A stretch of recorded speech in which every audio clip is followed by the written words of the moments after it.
And with that, we will now move on to our next presentation, which is very nicely given by Rachel Locke. So Rachel, a few months ago, started a new feature on the audio programmer meetup called DSP Corner, where she reviews and introduces fundamentals of digital signal processing. So if you want to learn more about how to make your own audio effects, these are some of the fundamental concepts you would need to know about in order to build your own audio plugins and create your own DSP algorithms. And Rachel is a C++ developer who recently graduated from the University of West London with her master's. And today she is going to talk about sines and circles. And with that, I will pass it over to you, Rachel. Thank you for the introduction, Josh. So today, I'll share the screen first and then I'll give a little introduction as to what today's talk is going to be about. Perfect. Okay, so today is episode 4 of DSP Corner, and we're going to take it back to basics a bit because I was reflecting on the talk that I gave last month, and if you didn't see that talk, that was regarding complex numbers. There was a bit about imaginary numbers, and then we went into complex numbers, and we quite quickly went into complex exponentials. And I was reflecting on that talk, and I felt that perhaps I'd forgotten the essence of DSP Corner a little and went forward with a slightly more advanced concept, which I hadn't necessarily delivered the fundamentals for understanding that concept with DSP Corner. So today I'd like to go ahead and give some fundamentals that will help people better understand last month's talk. So a bit back to front. I don't think we've released last month's talk yet, so it could be that we do a little switcheroo. And we could definitely do a switcheroo. That was planning to. Oh, I was going to say that's going to come out. That was planning to come out on Thursday, but if you'd like, we could release this talk before. Yeah, and then I could record a little disclaimer like, Rachel from the future here. This is why we switch them around. Yeah, and I understand that there are people on the call that these concepts will be their bread and butter. But like I said, the essence of DSP Corner is to look at things that I would have found helpful because I came to a master's that focused quite heavily on digital signal processing, and it didn't have a lot of fundamentals. And I wasn't from a strong background in mathematics or programming. So I'm trying to kind of, offer that to people who might be in my position now or might just be getting into DSP and needing to learn these fundamentals. So we're going to start off with this talk looking at basic trigonometry functions, and then we're going to go into the relationship between triangles and circles and how this relates to sinusoidal waves. So yeah, thanks for joining me, and I hope you enjoy the talk. Okay, so let's start by looking at the fundamental trig functions. These are sine, cosine, and tangent. These functions are based on right angle triangles. So before we define our sine, cosine, and tangent, I want to take a moment and label this right angle triangle. Firstly, we'll label the angle of our triangle as the Greek letter theta. We saw theta in Christian's talk. It comes up quite a lot in signal processing and machine learning. In this context, we're using it to describe the angle of our right angle triangle. These angles can be expressed in degrees or radians, but as a general rule, you'll see people expressing angles in degrees when it comes to triangles, and expressing angles much more in radians when it comes to circles, which we'll look at in a bit more depth when we get to the point of looking at circles. Secondly, let's label our hypotenuse. This is the longest side of our right angle triangle, and it's always opposite the right angle. Then we have our opposite. This is easy to remember as the angle, as the side, sorry, opposite the angle theta. And then we have our adjacent as the final side of our right angle triangle, and that is adjoining our angle theta.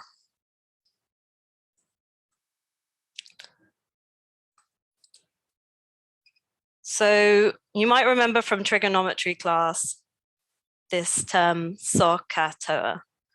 And basically, this is a term to remember how to define trigonometry functions.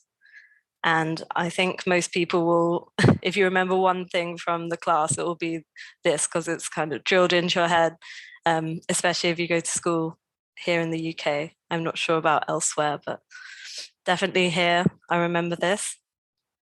And basically, we use this term to remember the definitions of trig functions. So let's start with SOH. So this tells us that to find the sine of angle theta, we can take the opposite over the hypotenuse. CAH tells us that to find the cosine theta, we can take the adjacent over the hypotenuse.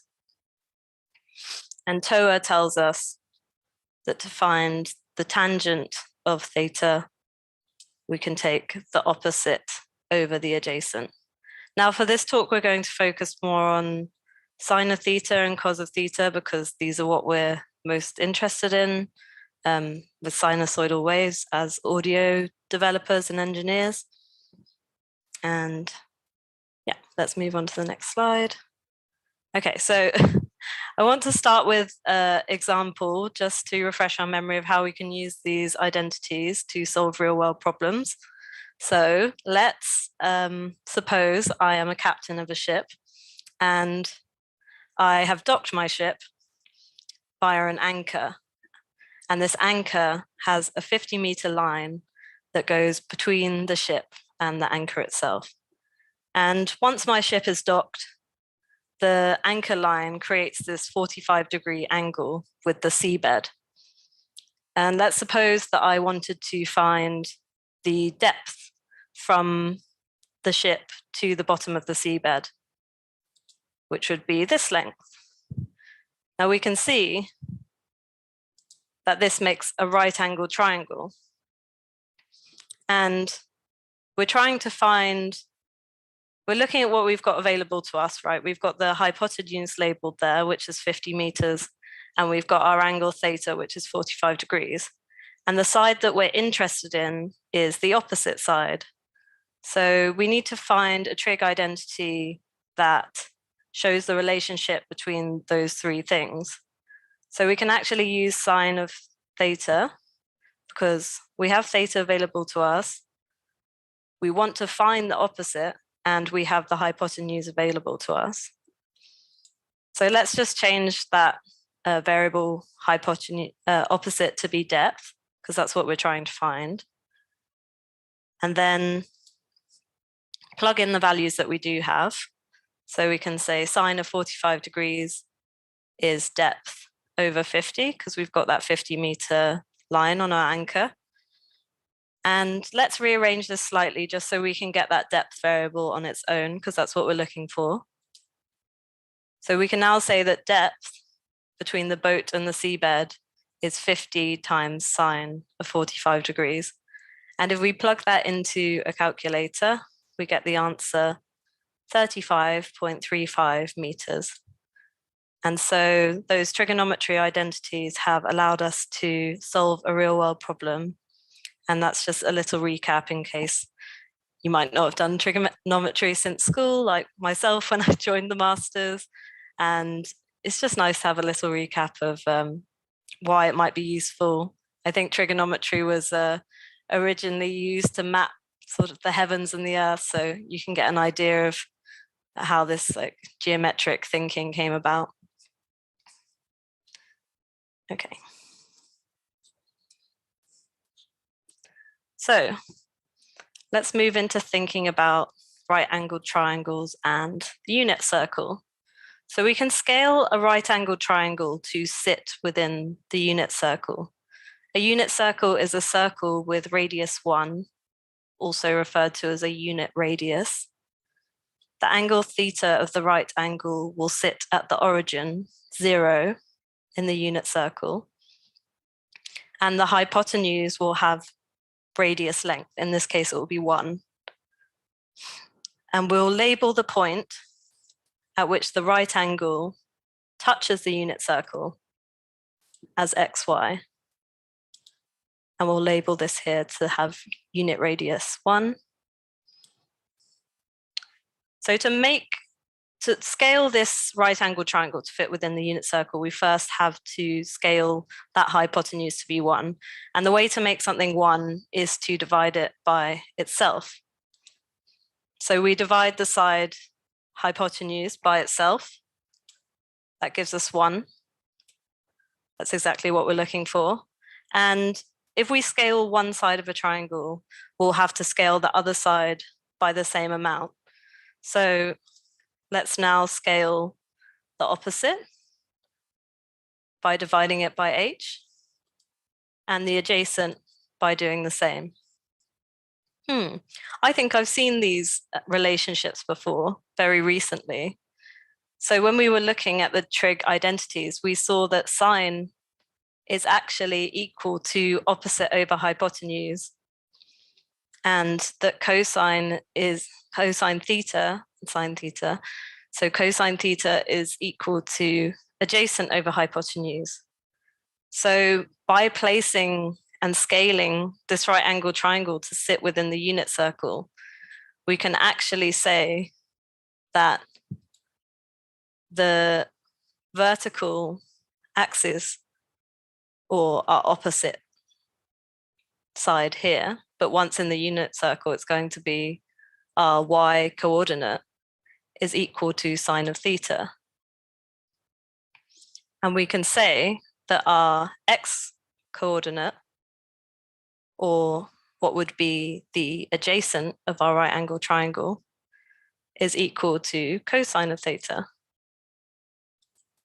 So this gives us a really nice way to be able to find sine of theta and cosine of theta for any right angled triangle. And the most important thing to remember, that once a right angled triangle is within the unit circle, is that the hypotenuse will always be 1. So you can think of tracing this orange point here, tracing the circumference of the circle. And this will stay as a right angled triangle. It's just that the length of the cosine and the sine will change as that point navigates around that circumference. And I'll try and show this a bit better in the next pictures. Yeah, so instead of saying x and y, we can actually say that our new coordinates are cosine of theta, sine of theta. Okay, so when I was drawing this, I thought, okay, maybe this is a bit convoluted and not the most elegant way to express how cosine and sine change as they move around a circle. But if I explain it a little, then it might be okay. And then afterwards, we'll move on to a nice animation, which will give us more context as to what this means. So we can start with cosine, and I've expressed how cosine changes as we move around the circle with these green lines. And as you can see, they are parallel with our x-axis, which I mentioned before. We can think of cosine as tracking the value of our x-axis as we move out around this circle. As we travel, starting here at what would be 0, and we move out round, well, for cosine it would be 1, but 0 on the x-axis, and then we're going to travel out round. Okay, so as we can see, the cosine starts at a value of 1, so it's out here on the x-axis, and then as we move up towards the y-axis, that value starts slowly decreasing. It comes down to 0 at this point,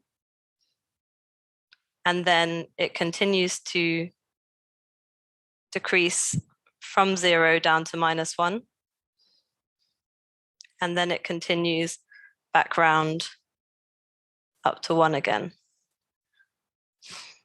Similarly with sine wave, oh, I'm just missing one line here, but we can get the idea. So the sine wave will start off at 0. If you've seen a sine wave before, at the origin, it has a value of 0, and then it will go up to 1, come back down to 0, go down to -1, and back to 0. So we'll see in a moment that these are kind of trying to express the oscillation between 1 and -1 that sine and cosine have. The only difference, like they both oscillate between 1 and -1, but the only difference is that if you listen to the first episode of DSP Corner, you would have seen that there is a phase shift between cosine and sine. And that phase shift of pi/2 is what we're expressing here. Right, let's move on. Let's move on to the animation so we can see a bit better.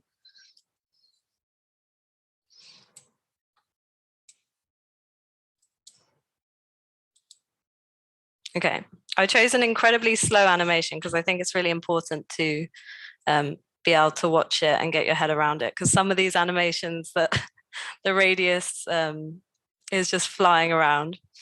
So I chose this particularly slow one, and I've tried to color code everything so that it gives you a nice idea of what the different moving parts are here. So in yellow, I've put our XY coordinate, which is this point that moves around the unit circle. And what I'm saying is that essentially we can express our XY coordinate as cosine of theta and sine of theta, cosine being expressed by the value on the x-axis as we move around the circle, and sine being expressed by the value on the y-axis as we move around the circle. And we can see in orange here, this is our angle theta. And I've put 2 pi here because I'll discuss a bit about radians in a moment. But once this has made one full rotation, once the yellow point has made one full rotation, as we're about to hit now, that is 2 pi radians. And you can see that I've labeled the 4 points here as what the value of sine theta and what the value of cosine of theta will be for each of these 4 points. So if we look at the animation over on the right side, we can see that the cosine in purple color starts at 1, as we said, at this origin. And as it moves up to this point, it goes down to 0. Then as it moves around the second quadrant, it goes down to -1, as we see here, value of cosine is -1. Third quadrant, we go down to 0, as we're seeing happen now. And then in the fourth quadrant, we'll come back up to a value of 1. And that gives us one period of our cosine wave. With sine, it starts at 0 because we have 0 on the y-axis at this point. And you can see it starts moving up to a value of 1, which we can see here. And then as this point travels round, we start moving back down towards 0 and finally down towards -1. And this dictates one period of a sine wave. And if you saw the first episode of DSP Corner again, you would have seen that I said that sinusoids were 2 pi periodic, And this is what I mean. And it gives a nice understanding of imagining the graphing of a sine or cosine wave as a rotation around a circle. So for each rotation, you'll have each rotation will be 2 pi radians, and each rotation in this case will give you 1 period of a sinusoidal signal. And then each time after that, a rotation happens around the circle, you'll get this repeating sinusoidal pattern indefinitely. So finally, I'm just going to touch upon radians because these are the units that are used predominantly when we're talking about circles. And also they're used a lot in DSP to talk about things like angular frequency, which is expressed in radians per second. And that is translated from hertz by multiplying it by 2 pi. So 2 pi f, which is something else we looked at in the first episode. And mathematicians seem to like this idea of radians because it's based on this pure idea that the circle's radius is being laid along the circumference of the circle. As you can see in this animation, you take the radius and then you lay it along the circumference of the circle. And that is one radian. And yeah, we can say that 180 degrees, as you'll see now, is equal to pi radians. And therefore, 360-degree rotation is equal to 2 pi radians. And I've just included some conversions here, which you can relate back to if you ever need to convert between degrees or radians. Yeah, I think that's where I'll end it for today. Like I said, I'm trying to keep them a bit shorter and a bit more specific, just so that they are references that people can go to for very specific topics. And yeah, as usual, you know where to find me if you have any questions. I'm on LinkedIn as Rachel Locke, Twitter as Madame Modular, that's my handle. And I'm on the Discord also as Rachel Locke.